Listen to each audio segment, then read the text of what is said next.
Hello everyone, welcome to Inconvenient Truths by Jennifer Zeng. Recently, while faced with mounting pressure from the international world, as well as all sorts of internal crises, the Chinese Communist Party, the CCP, launched a so-called zero-out campaign against Falun Gong throughout China. What is zero-out campaign? What is Falun Gong? Why does the CCP want to zero out Falun Gong? And why does Falun Gong matter? Today, I'd like to talk about these issues.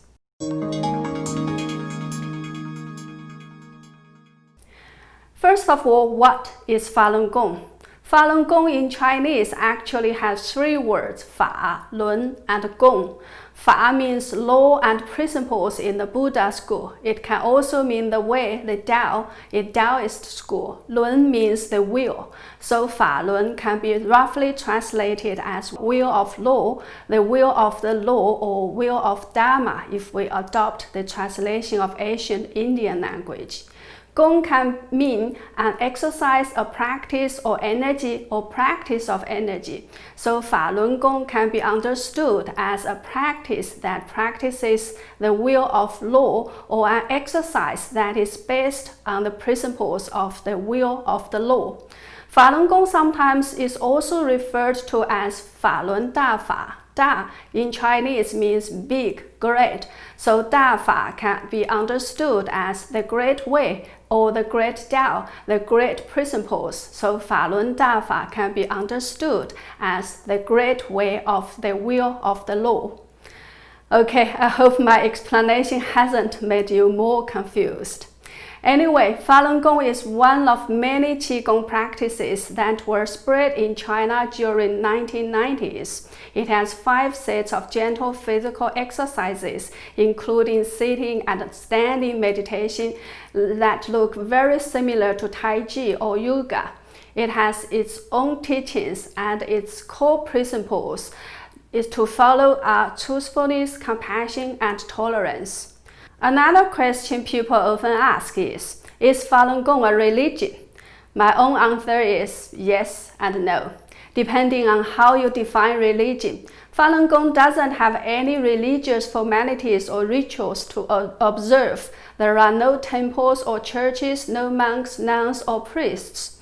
Falun Gong talks about the great way is formless, and the most important thing is people's hearts. If one's heart is not here, it's useless to try to hold people with outward formalities.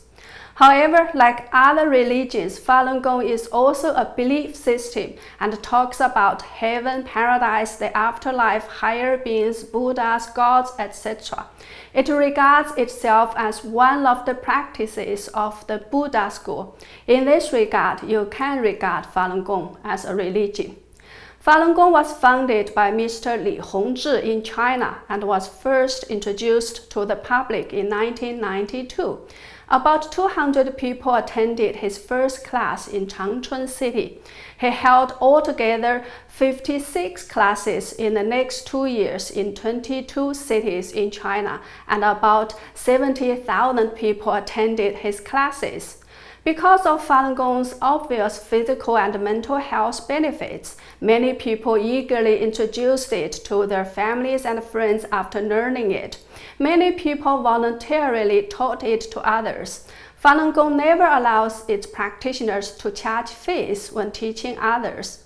So, through word of mouth and a large number of volunteers, Falun Gong spread very fast in China. Within 7 years, its practitioners outnumbered the CCP members. According to the CCP's own investigation and estimation, there were about 70 to 100 million Falun Gong practitioners in China in 1999.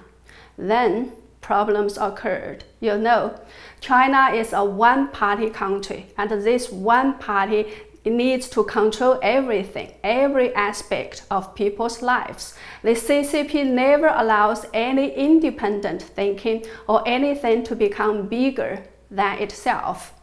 That was the main reason why the CCP suddenly decided to eliminate Falun Gong in 1999 after allowing it to spread for 7 years.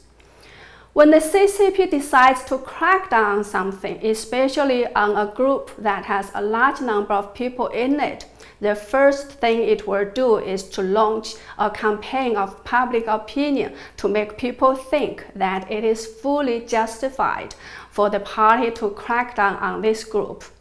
So that was exactly what the CCP did to Falun Gong. When the crackdown officially started on July 22, 1999, all the CCP's propaganda machines were in full swing to attack Falun Gong. Whichever TV channel you turned on, it was guaranteed that you would see the attacks against Falun Gong. Even children's channels and entertainment channels were all used to broadcast the lies and attacks. The public was bombarded 24/7 by anti-Falun Gong propaganda. With such an absolutely overwhelming public opinion campaign, the CCP was very confident that it could eliminate Falun Gong in 3 months. However, they didn't expect that almost every Chinese person who had experienced previous political campaigns understood what they saw on TV, that the CCP was determined to wipe out Falun Gong completely in no time. Falun Gong practitioners themselves were not terrified as the CCP had expected. Instead, they started going to Beijing or writing letters to the CCP leaders to appeal for Falun Gong. Because there were so many of them, at some stage, according to the estimation of police, there were as many as 1 million Falun Gong practitioners hanging out in Beijing, trying to figure out ways to petition for Falun Gong. On some special days, such as the New Year's Eve, 1,000 could show up in Tiananmen Square. Throughout the CCP's history, something like this had never happened. Whenever the CCP decided to crack down on something, that thing could hardly survive for more than 3 days. The CCP had been very confident in its power and its violent ways to handle things. So the same kind of tactic were immediately applied to Falun Gong. Initially, the arrested Falun Gong practitioners detained them for 15 or 30 days, believing that would be enough to scare Falun Gong practitioners to death. However, the CCP didn't expect that these people wouldn't surrender. They continued to defend their rights to practice their beliefs. So the CCP escalated the persecution.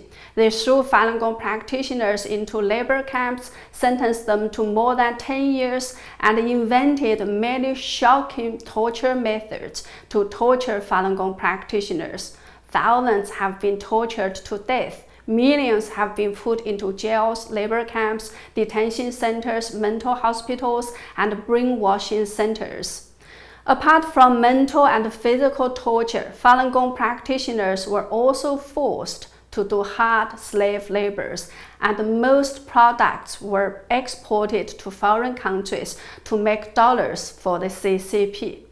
And more shockingly, Falun Gong practitioners have been turned into body parts or organ suppliers for the CCP. Whenever somebody needs an organ and is willing to pay the money, the CCP will kill one Falun Gong practitioner or other prisoner, harvest his or her organs, and sell it to the patient to make huge amounts of money. In the past 21 years, according to an in-depth investigation, as many as 2 million people could have been killed for their organs. From the scale, the nature, and the extent of the persecution, we have very good reason to call it an unprecedented one that has never been seen in human history. However, Falun Gong's story does not stop at the persecution. What hasn't been exposed enough is the unprecedented resilience that Falun Gong practitioners have displayed throughout all these years. Apart from going to Tiananmen Square to appeal for Falun Gong at the early stage of the persecution, Falun Gong practitioners have been distributing flyers, DVDs, making phone calls, sending emails, faxes, and letters, putting up posters at public places, talking to people face to face to expose the persecution, as well as the evil nature of the CCP, and ask people to quit the CCP and its related organizations.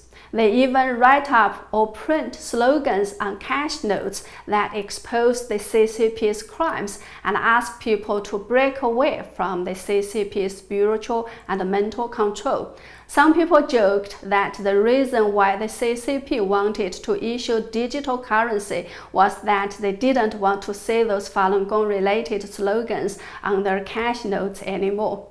This is, of course, probably just a joke. But it does speak about one truth. The scale and the strength of Falun Gong practitioners' resistance are not something the CCP expected. That is why they had to launch this so-called Zero Out campaign again, 21 years after they vowed to eliminate Falun Gong in 3 months.